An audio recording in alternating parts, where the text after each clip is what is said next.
We are declaring on this broadcast that New York City's election this November has officially become a full-on joke. Not only is serial sexter Anthony Weiner running for mayor, voters can now choose to elect Eliot Spitzer, the former governor, prostitute patronizer, as the city's next controller. And is strange, Spitzer will be competing apparently against the Manhattan Madam, the woman who says she supplied Spitzer with hookers.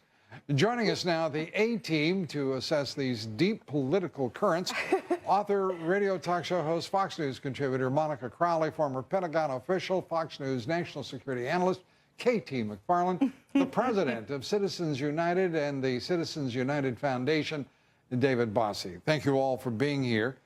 Monica, let's start with the most important news of the day, and that is that Spitzer could be facing his former madam and his Anthony Weiner, I get confused with these names, will be contesting for mayor. You couldn't have drawn it up better. You cannot make this up. You could not even write a novel with these characters, with these unfolding events that anyone would believe. The irony that he's going to be running against the madam who supplied his hookers when she has already declared she's already in the race. And I saw a tweet of hers last night, Lou, and it said, this is going to be the most fun campaign ever. And then she gave a serious interview where she said, look, I broke the law in running this call girl ring. I went to jail and I paid my debt to society. Yeah. Eliot Spitzer never did. And so she said she's going to spend every waking moment of this campaign reminding the people of New York, probably to no avail, that he never paid his debt to society. KT, your thoughts as we look at Anthony Weiner seeking the forgiveness of voters, Eliot Spitzer seeking the forgiveness of voters. Why should it not be conferred by voters on the madam who, as she points out, has paid her debt to society, at least, and has been straightforward? Hey, look, America and New York especially, that's the place for second acts, right? One of the greatest second acts of the 20th century, Richard Nixon. Everybody said he was finished. He lost the presidency, couldn't even run for governor of California, and yet he came back. Monica worked for him. 1968, became one of the great presidents. He ended the war in Vietnam, peace in the Middle East, opening to China, arms control agreements. Now, it didn't end out so well, but you know, he had a pretty good second act. Is that a recommendation, David Bossie, of second acts, or is that how do you feel about it? KT is an incredible optimist. that is wonderful to hear. I don't think either of these two guys stand up to, in Richard Nixon's shoes. These guys are the lowest of the low, and for the sheer chutzpah, as they say, is astonishing. The depth of the bench in New York on the Democratic Party has to be called into question for even really considering these two to be serious candidates, and for no one to be able to potentially beat Anthony Weiner in the Democratic primary says something about the Democratic Party and Democratic voters, unfortunately. By the way, Lou, I plan to vote for the madam because she has to be really good She with has the money. best experience. She ran a very effective and successful small business. She knows what small business folks need in New York City. I am voting from the Manhattan madam. She can keep the books, that's for sure. That's right.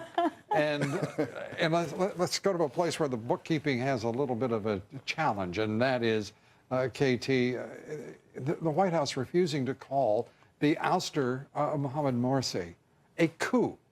Yeah. Why is this administration suddenly so interested in the niceties of regulation and law, which they've ignored wholesale throughout the tenure of this president? Well, the reason they're doing it is because if they call it a coup, it triggers legislation that says we have to suspend aid to any country where the military has a coup over a democratic. They've got all those other laws that they don't. They don't believe in those. They don't bother to pay those either. So no, but seriously, why would they pay attention to that one more than others? Because in every case, with regard to Egypt, this administration has always done the wrong thing.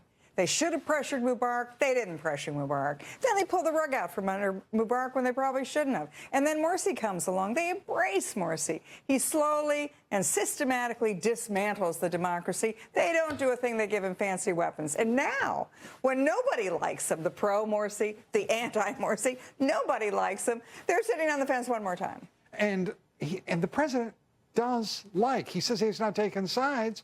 We've spent all that money supporting a secular military in Egypt for decades, but he is taking sides. Of course. And that is the Muslim Brotherhood. Yeah, Of course, and that's nonsense when he says he isn't taking sides. This White House has supported the Muslim Brotherhood since they arrived on the scene. And look, the Muslim Brotherhood has been waiting for this moment in Egypt, the place of its founding, for over 80 years. And they weren't going to blow it. It's very interesting to watch what's happening now. They're not going to go quietly into that good night. Yeah. That's why you're seeing the Islamists, the Muslim Brotherhood, and now Al-Qaeda stepping in, Lou, to support the Muslim Brotherhood, saying all kinds of hell is going to break loose unless the Muslim Brotherhood at least gets to take part in some sort of unity government or gets their power restored back. What happened to al-Baradei in all of this, David Bossie? I mean, he was prime minister one minute, and the next he was under consideration along with a host of other folks.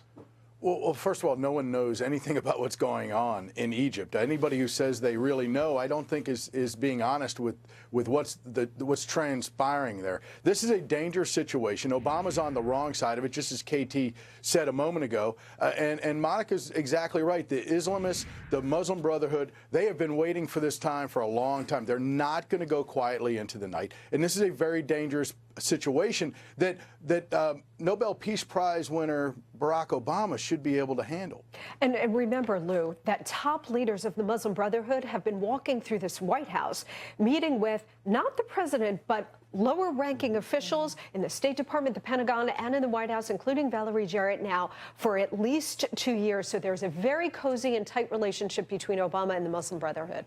Well, how about, and let's turn to the NSA leaker. Yeah. Snowden, this young man, without any, well, frankly, very distinguishing achievements in his life. High school dropout. Has, well, you know, a lot of high school, well, not high school, but look, I've got a lot of friends who are high school dropouts. So in that, I forgive him. I understand it. College dropouts, I understand as well.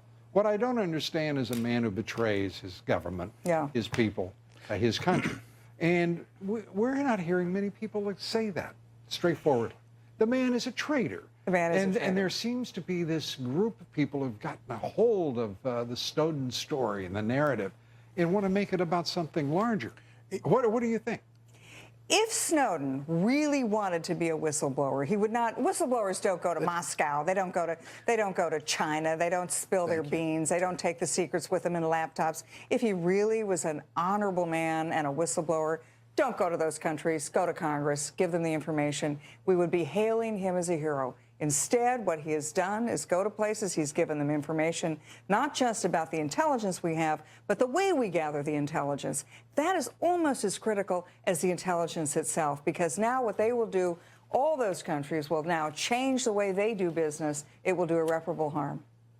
Yeah, I agree. I mean, look, you can say that the argument has some merit in terms of raising a red flag, because programs like this, as we've seen with the IRS and the DOJ, there is the potential to be abused. However, as KT points out, going to these countries where you know that China and Russia, America's enemies, have drained this guy of all of the secrets that he had, all of the intel, his laptop, all of his hard drives, you know that he has done so much damage that we probably can't even quantify it and may not be able to quantify it.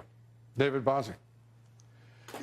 Look, I mean, going third behind these two is difficult tonight because they're exactly right. They've said, look, what Snowden should have done is gone to Congress, and that is exactly the most important thing that no one is talking about. A real whistleblower finds someone within the United States government to blow the whistle to and on. And that is really what he had an opportunity to do, and he would have been a hero, because there are people, there's a lot of people, the American people, for that matter, who want to know about these types of things, what the government is doing and whether they should be doing it. This is desperately wrong. Yeah, and, you know, I'm going to hear from lots of people for saying that Snowden is a traitor. And I'm going to be inundated with emails and all sorts of nonsense. But I'm going to tell you, people are going to talk straight about this. We're talking about all of the charges and the nonsense around this, instead of talking about the people who day in and day out protect the country. And I'm talking about the people in the Pentagon wearing our uniform, those people who are serving our intelligence community. And it's, you know, it's kind of tough to stomach, frankly, but hopefully that'll change quickly. Thanks for being with us, everybody. Thank you. Thank you. Good night from New York.